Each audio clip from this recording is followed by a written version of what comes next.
Shalom, Hag Sameach. Hag Sameach. And here we are in the wilderness. Wow. And it's just the start of the feast, and it seems like we've been here a week. So it's amazing how it seems like time stops when you're in the wilderness.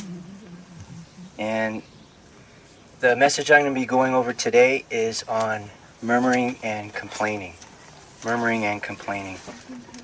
The sad thing is, we live in a world where complaining is normal for most people.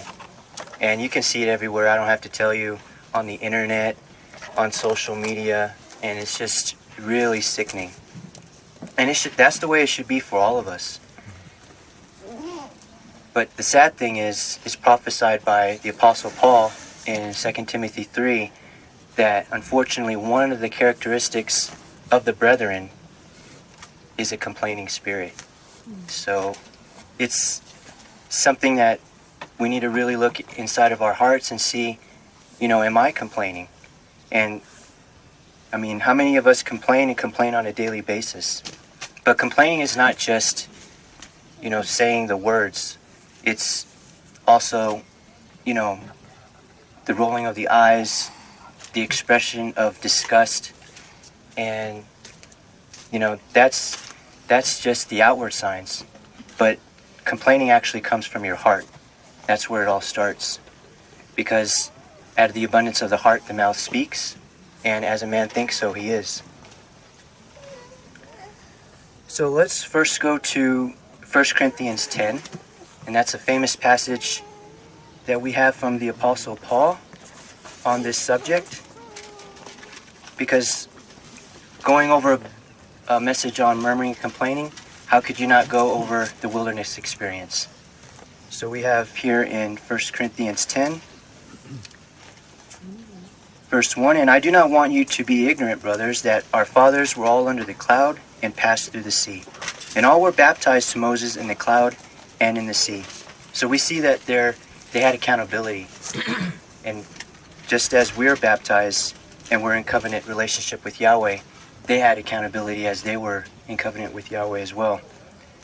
"And all ate the same spiritual food, and all drank the same spiritual drink, for they drank of the spiritual rock following, and that rock was Messiah." So just like Yahweh said to them, man does not live by bread alone, but by every word that proceeds out of the mouth of Yahweh. They were getting that spiritual drink. They were getting that spiritual food. And that was from Yeshua. That was from the rock that was following. So they had that every day. And that was supposed to help them and strengthen them. But we're going to see they did not want it.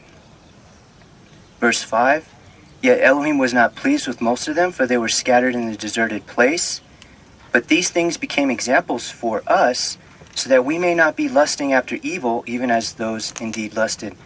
So here we see that he's saying this is examples for us. And in that time, Paul thought that they were the last generation, so he's actually speaking on our behalf.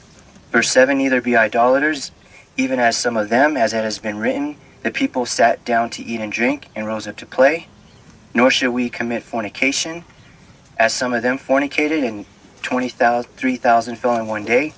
Neither let us tempt the Messiah, as some of them did, and were destroyed by serpents." And here in verse 10, "Neither should you murmur, as also some of them murmured, and perished by the hand of the destroyer. And all these things happened to them, to those as examples, and it was written for our warning, on whom the ends of the ages have come, so that he that thinks he can stand, let him be careful that he not fall." So this is something that we all really need to look at. Because if we think, I don't complain, this doesn't affect me, be careful, because like he says here, be careful when you have that pride and you think you have it all, then that's when you've lost the battle. We may think, well, how could they have complained after they were delivered from the Egyptians and saw the parting of the Red Sea? I mean, what greater miracle can you have to build your faith than that? But yet, don't we complain about trivial issues every day for far less So we really got to look at, trivial things that we complain about, and why would we be complaining about something like that? But we really got to look at the core issues of why we have a complaining spirit, because a complaining spirit is just the symptom. And that's what we're going to go over today, is the core issue. We're going to go to the root causes of a complaining spirit. First, let's go to Psalm 78. And a really good chapter here by Asaph. He goes over the wilderness experience, and he brings out some really interesting things, some gems for us that we can apply to our life.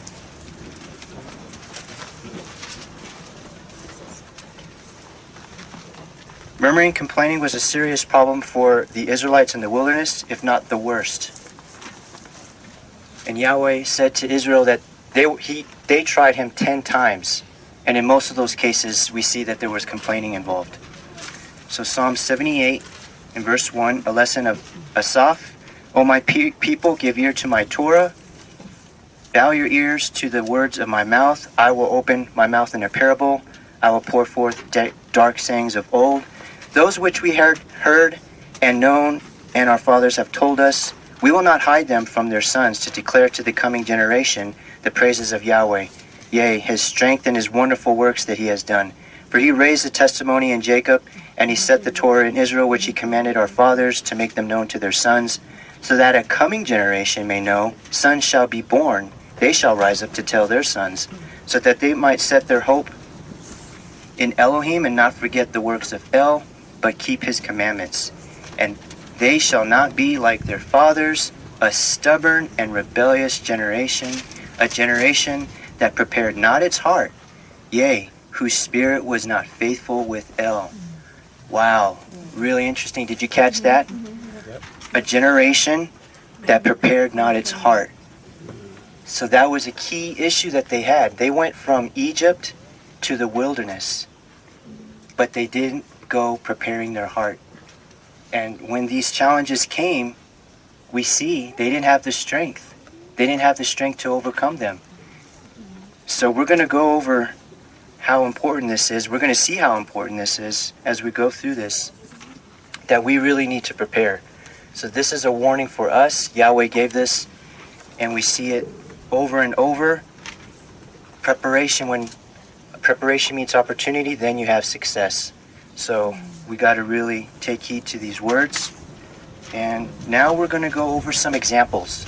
We're going to go over 2 examples, and we're going to see some of these times that they complained, and we're going to look at what were the root causes of them. So let's turn to Numbers 11, a very famous situation that we have of when they complained. Numbers chapter 11. And this was in Taberah. So this is where they lusted, the famous stop where they lusted with a great lust for flesh. And starting in verse 1, and the people were evil as those complaining in the ears of Yahweh. And Yahweh heard, and his anger glowed, and the fire of Yahweh burned among them, and devoured in the extreme edge of the camp. So does Yahweh like complaining? No. It says that it was evil, and that he hates it, he detests it. So there's no time when we complain that it's ever justified. We got to remember also too that every time we complain to Yahweh, because he's the one that gave us that situation. He's the one that allowed it to come to us, because he's in control of all things. So we got to remember that he's the one that we complain to, and that's in Exodus 16:8. And continuing, and the people cried to Moses, and Moses prayed to Yahweh, and the fire was quenched. And he called the name of that place Taberah, because of the fire of Yahweh burned among them. And the mixed multitude among them lusted with a great lust, and the sons of Israel also turned back and wept and said, Who shall cause us to eat flesh? And that's another thing, if you have someone around you that has a complaining spirit, get away. Be far away from them. 1 Corinthians 15:33, bad communications corrupt good habits. So if you're around someone that has a complaining spirit, it's going to affect you. So there was the mixed multitude that lusted, and then that's when the sons of Israel turned back. So they turned back from Yahweh, and it says that they wept, so they were crying about it, and then they said, who shall cause us to eat flesh? So here we see this is unbelief. And we see this time and time again. They murmured because of their unbelief. And that's one of the root causes of murmuring and complaining, is not having belief. And really, that's a simple thing to overcome, because it's really about your perception and what you're focusing on. That's what becomes most real to you. That's your reality. So if you're always focusing on Yahweh, you're always focusing on his promises, which they should have done, which we see that Joshua and Caleb did, then you're not going to ever doubt. And like we know, one doubt doesn't just, there's not just one doubt. Another doubt will come, and another doubt will come. So you have to, like it says in Romans 10:17, your faith comes by hearing, and hearing the word of Yahweh. So you got to continuously be pouring it into your mind, reading it, praying, meditating on it, and that's going to help strengthen your faith. But it's not just hearing it, because here, like we just read in 1 Corinthians 10, they heard it. They heard it, they received it, but it just went in one ear and out the other. They weren't doing it. And so when we apply it to our lives, that's the key. You got to apply it, and as you apply it, you're going to see, wow, yeah, what Yahweh said is true. There's blessings for obedience. And then your faith will grow.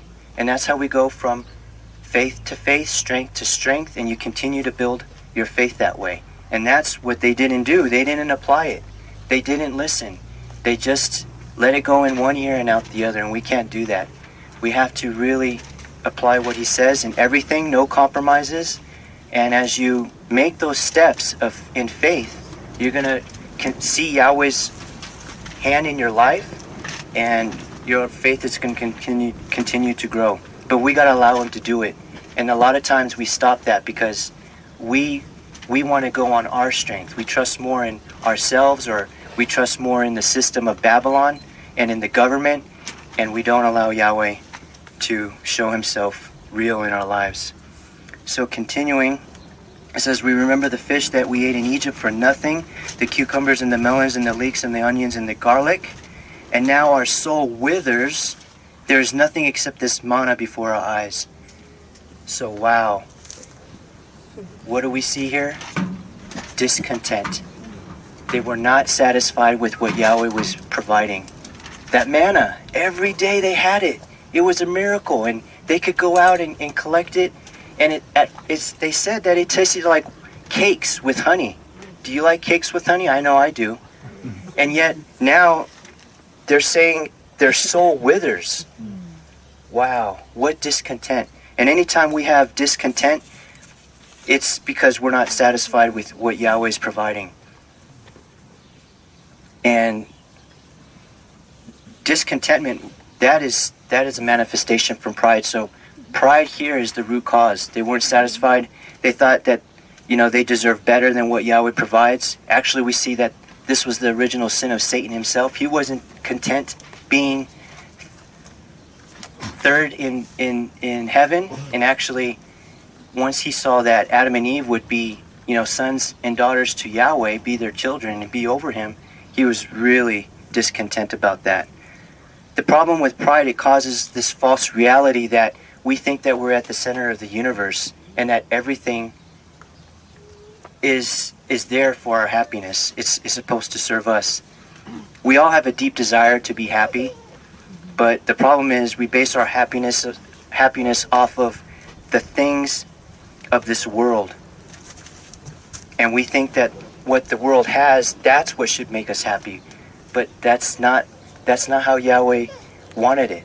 And that's the test that we have in this life, that we got to just be satisfied with what he provides and not look at what the world has and And that's what we see in social media. Everybody's showing, oh, look at me, I'm traveling, I'm in Fiji, or I'm in Hawaii and I'm enjoying all of this. That's not what happiness brings. Because it's never going to lead to satisfaction. You're always going to want more and more, because our human nature just lusts for more and more. You're never going to be happy as a human being. But if we have our happiness, put our happiness in Yahweh, then we'll always be happy, because He gives us everything that we need. And His happiness is everlasting. So, since discontentment comes from pride, the way to overcome this is you have to lose yourself. So we have to humble ourselves. And the way that Yahweh humbles us is through challenges. So when a challenge comes your way, you have to allow that challenge to break you, to humble you. And instead of asking, oh, why is this happening to me? Ask better questions and you're going to get solutions. So like, what am I complaining about? What am I not happy about? And in 1 Corinthians 4:7, Paul asks a really, really good question. He says, what do we have that we didn't receive? What do we have that we didn't receive? If you really if you really think about that, there's nothing that you have that you've received because of your own strength, your own intelligence, because of the qualities that you have, because everything that you have, Yahweh gave to you. And when you really look at that, you can only thank Yahweh for everything that you have. We need to instead refrain and be grateful. Think about things that Yahweh blessed you with, and instead focus on those things. Focus on what is true. Establish empowering beliefs, like Romans 8:28, all things work together for good to those who love Yahweh and are called to His purpose. That everything that Yahweh allows is for our good, and therefore what shall we complain about? 1 Timothy 6:6, another really good scripture. 1 Timothy 6:6 says, our gain is greater contentment, for it is the worship of Elohim. Our gain is greater contentment. Wow. So being always content is true worship to Yahweh.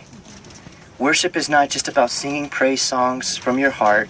It's about being in a state of appreciation and contentment for who Yahweh is and what He has done for you. And appreciating that He is in control in heaven, on His throne, there, where He should be, and that you are under Him, but you are His child, and you're happy just that you're alive, and that He's chosen you. So there's so many more things that we can be thankful about, and that's what we need to focus on. The other root cause of complaining, we're not going to go over, but that's having a root of bitterness. And when challenges come your way and you don't have the faith in that situation, whether it could be like the loss of a job, not being healed for a terminal illness, whatever it may be, and then we get angry, and that anger turns towards bitterness, and then it develops a root of bitterness, and then over time, that root of bitterness will turn into hatred. And that's what we see in Numbers 14, that Yahweh said that they despised me. And we don't want to ever get to that point, so we got to make sure that in those situations, instead of getting angry and frustrated about it, we got to turn that focus and build our relationship with Yahweh, because love is the opposite of hatred. And the more you spend time with Him and asking Him also to help you to have that love for Him, we got to get back to and remember what we had when we first were a believer. Get back to those habits, get back to that first love, and that's going to help you to combat that root of bitterness. That's what's going to help you to get over that, because we don't want to develop that root of bitterness towards Yahweh. So, preparation. We got to act now. We can't wait till the time when we get to the wilderness, if we're able to get there, because then it'll be too late. The challenges will be too big, and you're not going to have the strength. It says that strive to enter into the narrow gate, and many will seek to enter but will not have strength. They're not going to have the strength, and we have to develop that strength now, and that again is through spending time with Yahweh, allowing the challenges that come to help us to grow. Ask Him, what should I learn from this? And then applying it and repenting and changing and allowing yourself to grow in Yahweh and being stronger in His character. So living a life of faith now, it's going to help us, because if we wait till the wilderness, it's going to be too late. The wilderness is a test. It's not the promised land, and it's a test to see if we're worthy for the kingdom for eternity. That's the big test, and we want to make sure we pass that test. So prepare now. May this help you in preparing for the challenges that lie ahead. Shalom, Chag Sameach.